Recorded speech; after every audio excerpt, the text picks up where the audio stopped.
Carl came to us. He has done his thesis work for his bachelor thesis right now with, you're going to tell us? Anyway, he is a student of Heidelberg and worked with the Deutsche Luft- und Raumfahrt, DLR.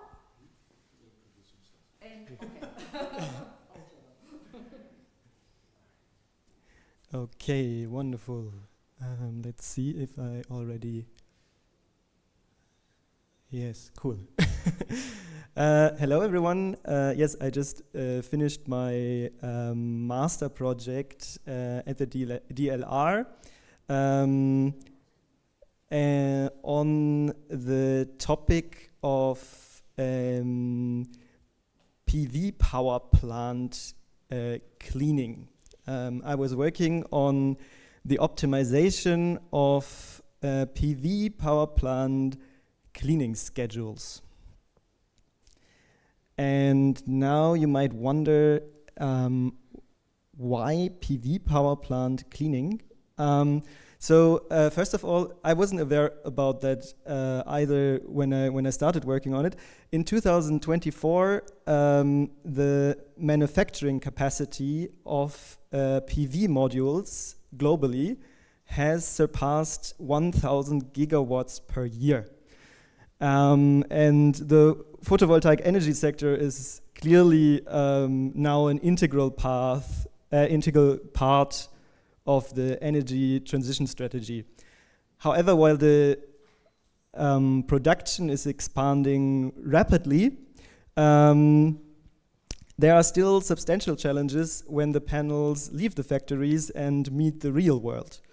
An average PV plant degrades with 0.5% efficiency per year, and there's a multitude of problematic environmental influences. One especially large one is the soiling of PV plants. So this is how your wonderful PV plant can look like after you've built it and run it for a while. And globally, soiling accounts for about 4% efficiency loss in total. And there are some sites where this can get a lot more severe, even surpassing 45% of energy losses just due to soiling. Therefore, improved cleaning strategies have an immensely high potential to increase the efficiency of existing PV power plants. What you might think of first is, of course, how to clean them and to optimize, like, what do we do to clean them? By now, there are already many different strategies on the market, which can be sorted by their initial investment, their operational costs, and how thorough they clean. There is clearly not something like the best method to clean, since PV plants are all over the world and the weather conditions are so different.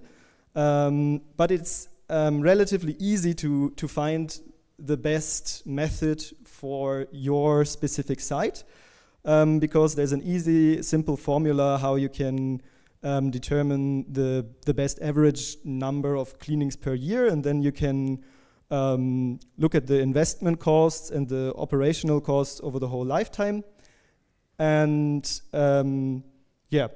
choose the method, the cheapest method for your location. More interesting becomes the question when to clean. When exactly to clean, because each ordered cleaning, if most PV plants still work with some kind of manual cleaning with truck mounted or really people going there, and there a single cleaning easily costs for a utility scale plant several 10,000 euros. So you really want to make sure that you clean at a smart point in time, so that the energy that would otherwise be lost if you don't clean pays for the cleaning, and increases some, generates some additional revenue. But that is quite challenging to determine because the whole system is highly dependent on the weather. There could be a Saharan dust event. There could be rain that washes your panels clean for free again. And all that influences the future losses due to soiling compared to the cleaning costs. So we should make sure that we use all available information weighted by their reliability as good as possible. So if we formalize the goal, we can say we want to find the cleaning schedule leading to the highest net income under consideration of soiling losses and cleaning costs. And now the new key idea of our group was to use soiling models which extract a soiling forecast for your PV plant from weather forecasts. And when you use these models on a ensemble weather forecast, you not only get a single time series of future forecast, but a whole ensemble of probable possible futures.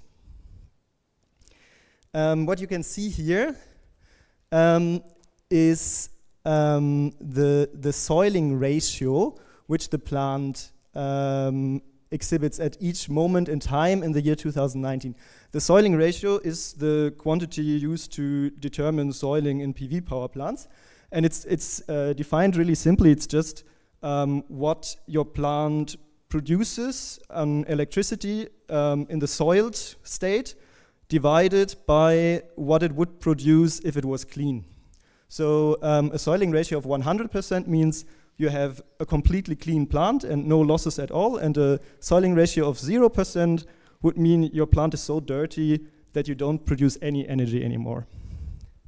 And here you can see the different time series of our ensemble forecast, and in purple in the background the actual measured soiling ratio of that plant. And additionally, I plotted the rain sum because the rain is the phenomenon that changes the soiling ratio most drastically by cleaning. Here in the measured signal, you can see somewhere there in mid-September, we have a really strong rain event after a long dry period, and our panels get nearly completely cleaned again. And so now we don't only know a single forecast timeline, but the whole distribution of future soiling, mirroring the uncertainties of the weather forecast. So I now could choose an optimization approach which utilizes this complete new knowledge of future soiling probabilities instead of just one future forecasted timeline, which is the Markov decision chain approach. In general, a Markov decision chain is defined by an agent that navigates a state space, choosing at each time an action which leads him with certain probabilities to a next state in the next time step. And each state he passes, he collects some reward. The set of all actions during one run is called policy, and the optimization goal is defined as we want to maximize all the reward he collects. The Markov decision chain formalism comes with a great advantage that if we know all rewards and all possible transition probabilities, for all states at all times. So if we know our complete system, then we can apply a very simple backpropagation algorithm and find at each time step, always at each state, always the action that leads to the highest expected future reward. Usually the difficulty with Markov decision chains is that the state space and number of possible timelines explodes quite fast. You can imagine, for example, if you have a chessboard with billions of configurations and a multitude of possible actions, it's impossible to track all possible transitions and all possible rewards of your game. So the art lies either in guessing the state space with reinforcement learning, or by finding a very simple definition of the state space, which keeps it small, but just large enough to describe the system sufficiently. And this is possible in our case. When we apply the Markov decision chain formalism to our problem in a smart way, we can define our state space as only the soiling ratio of the plant. All other variables of our system, like precipitation or irradiance, we all push them into other parts of the formalism and only keep the soiling ratio as the state. Our possible actions we keep small as well.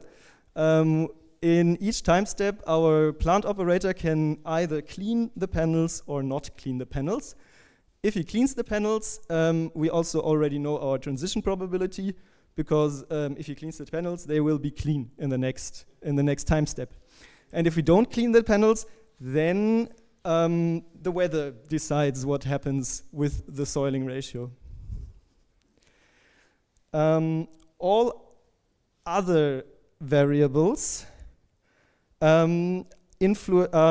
integrated into the transition probabilities and the rewards. Soiling and natural cleaning build up the transition probabilities in the case of no cleaning. And irradiance, plant setup, prices build up the rewards. So let me quickly give you an overview how I now calculate the rewards. So sorry, I think I didn't make, I'm not sure how clear I made this. So I'm doing this now. I'm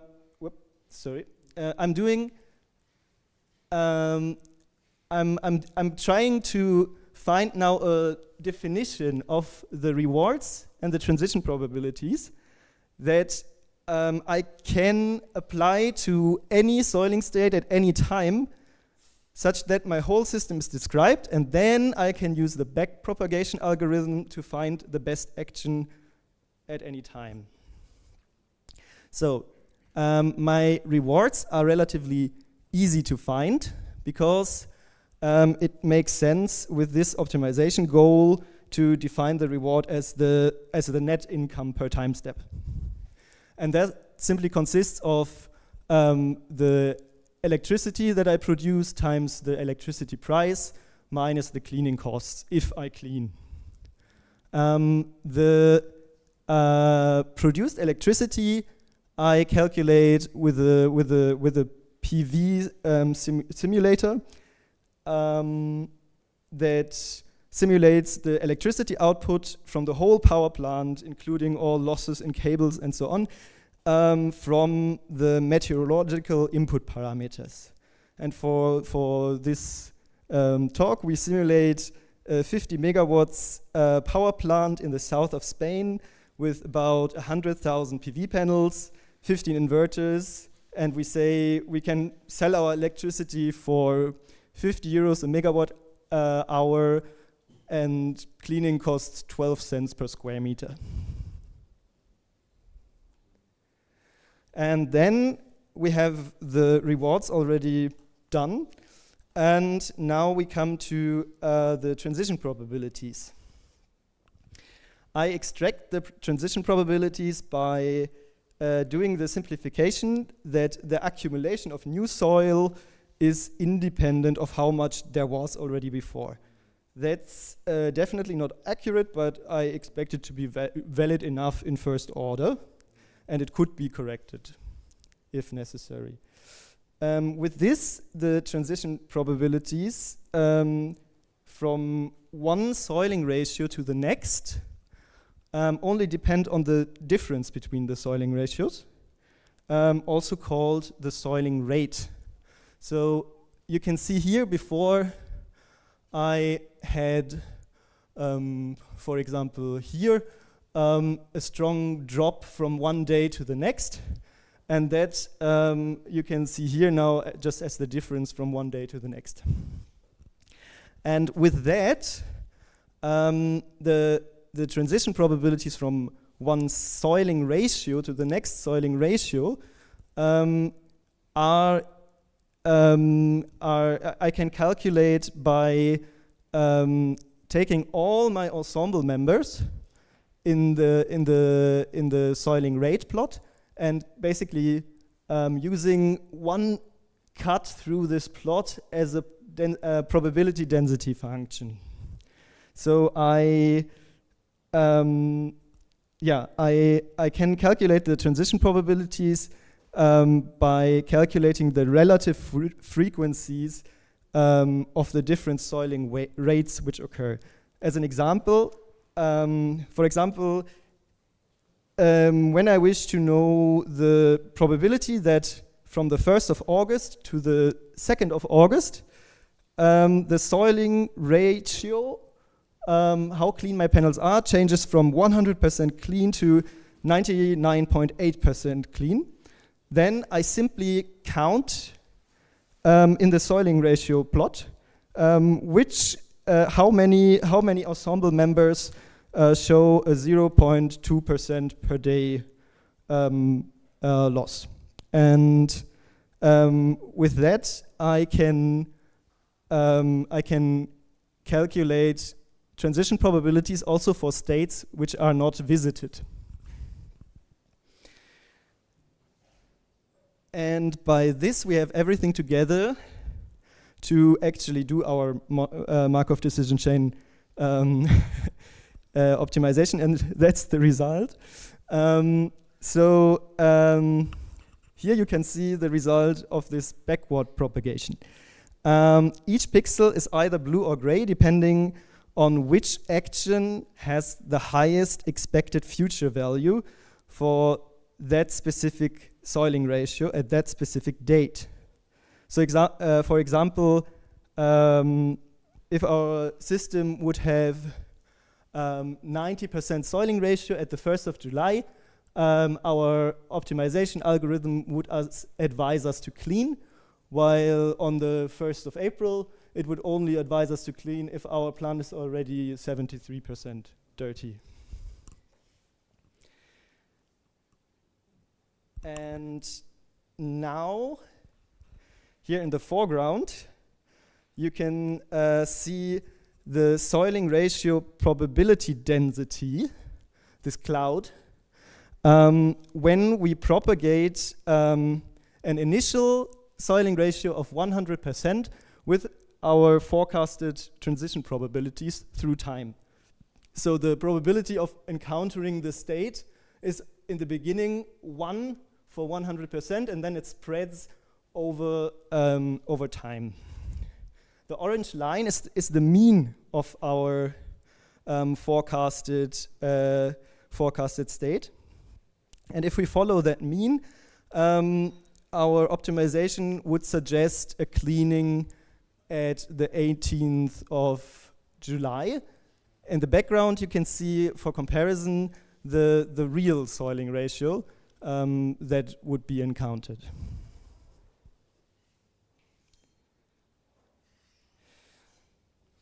To give you the whole picture now, the idea is to rerun that optimization algorithm that I just showed you every day with updated forecasts and updated real current soiling ratios, such that the best available information is used as long as possible. Cleanings would then only be ordered when the remaining time before the potential cleaning date is just enough to prepare the cleaning. This way, we can improve our optimization with newer data until last minute. And these are the results of the complete algorithm. We have a simulation simulating the real environmental conditions of our PV plant. Our PV plant gets dirtier, gets cleaned by rain again, and at each time step, the operator runs the cleaning optimization algorithm and checks when it proposes the next cleaning date. Then he just waits and only orders a cleaning if it falls within the close future, shortly ahead of the necessary preparation time. So in this case of our cleaning optimizer, the operator would probably run here his optimization program again, see, oh, I have to clean in a week, I have to call the company, and then the plant is cleaned there.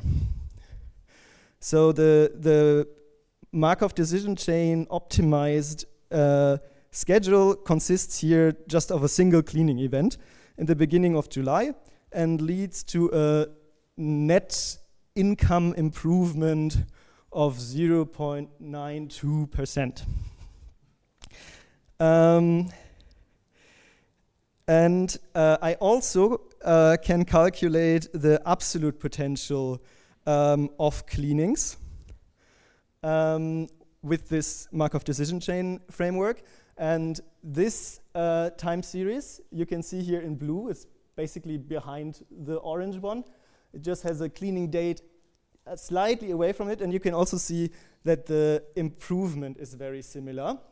So we are already immensely near to the absolute best possible cleaning schedule with our new method. And of course, less than 1% potential of improvement is maybe not super impressive for everyone. That's why I also brought an example of how the same 50 megawatts plant would perform in West Africa. Thanks to another research project, we had access to a whole year of soiling measurements from a test station in Malanville in Benin. And here you can see the measurement location, the forecasted and measurement PV yield, and again the forecasted and measured soiling rates. It is visible that much stronger soiling occurs. Here we have like an increase of 2% soiling loss per day. And we can also see that our forecasts are not ideal. This ensemble predicts our first strong soiling episode in the dry season a bit too early.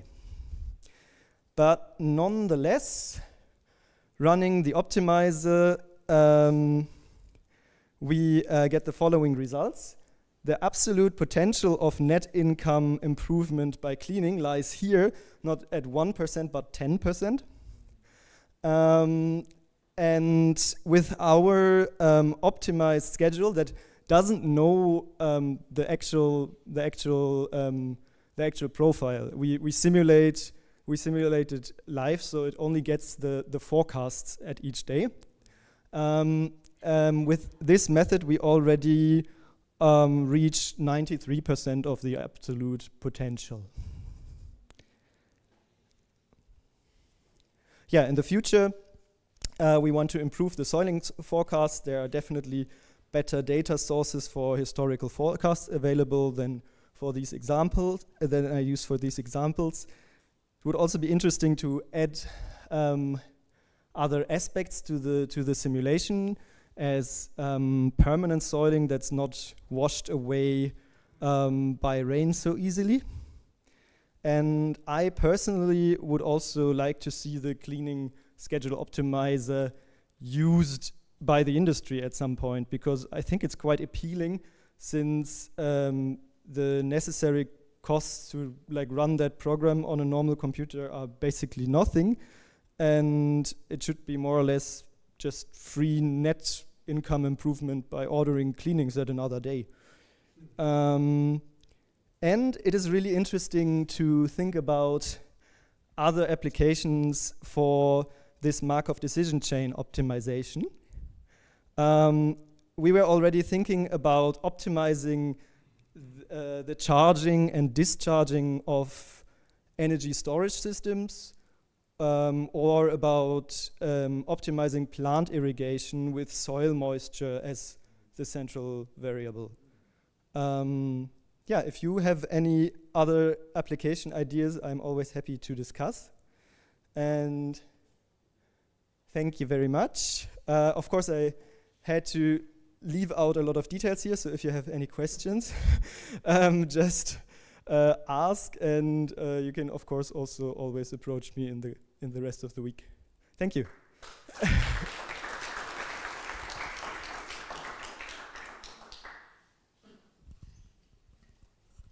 Are there any questions for Carl? Kai. Only one thing. I was wondering if those super hydrophobic surfaces have ever been considered in maintaining the PV modules clean. Yes, these I count under the mitigation or cleaning strategies that I mentioned in the beginning. There it's again just in a cost evaluation with the average cleaning of your with the average soiling rate of your location, and which kind of soiling also. It's probably best for dust. Whether it's whether it's cost efficient or not, and then if it is, it of course affects the cleaning schedules. The cleaning schedules basically come after you decided for your cleaning system, which might include like smart surfaces. Might be an interesting financial benchmark for the entire system, for the decision making. Yeah. Further questions? You mentioned that you are just focusing on, let's say, soiling effects like dust, for example, but there are others like, I don't know, algae and so on. What would change in your model if you took that into account? What would change would basically be, on the one hand, the soiling forecasts. So right now I base them mainly on particulate matter concentrations in the air, which is dust. So there would be a different kind of forecast needed, and there would also be a change needed to introduce a second state variable in the optimization. Because the other kind of soiling, as for example some moss or so, reacts very differently to the environment, and so we would have to track it separately. Also, I think they could overlap too. Right, if you have a surface that is no longer very smooth, then you get additional possibilities for deposits that then may deposit also in another dimension. Basically, first you may get a more or less even cover, but if you have other organisms, then you may have a very different surface area. Yeah, I think that this formalism is actually quite useful for that, because the interaction between different kinds of soiling would simply result in transition probabilities that have a mixed dependence. So that Markov or whatever it's called could take care of this too. It would make it a bit more complicated, but it would still work, right? Yeah, I spent quite a bit of time in Nicaragua, and usually you have, after the harvest of especially peanuts, you have a lot of dust. It's incredible. You can hardly see your hand in front of your eyes. So this is because they harvest the entire plant. Basically, they don't leave anything. So the question is, how much, by gaining a little bit of green mass, how much damage is last not least done to their energy matrix. So I think it needs basically higher up decisions, basically, where maybe the farmer that gets all the green stuff out may be compensated in order not to kind of have an impact on the production of energy. This may be true for other countries too, but I think one should consider that. Ali? Thank you. Thank you for your very interesting presentation. It's likelihood-based sort of, or a statistical prediction. I think one of the challenges you mentioned is how to, you have a large search space, right? One idea, or what I've been also using, is to use physical factors as a hard constraint to limit your search space. For example, as Walter had mentioned, the physical factors such as weather, climate, soil properties for the crops, the management practices, they use plowing a lot, and when and where. I think these are can be used as external knowledge in which you can limit your search space, then really improve the whole model. And one other idea would be, can you also use risk factors? For example, I don't know, like wars or political situations or whatever, to weight your model with that. Even the labor conditions or availability or logistics. These are, I would consider as a risk factors. Would that be also an option to use as a sort of matrix, risk matrix in which you can weight your likelihoods?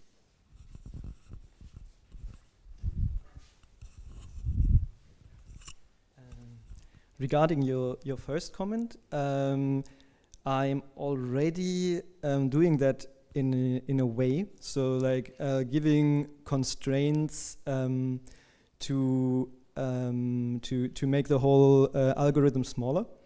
What I am doing right. Is it explicit or implicit using these I think it is implicit right now. Regarding your second point, it depends on like right now I focused the whole optimization algorithm a lot on the direct use to extract the next soil cleaning date. But of course, the algorithm can also be used for more statistical questions, where then it makes sense to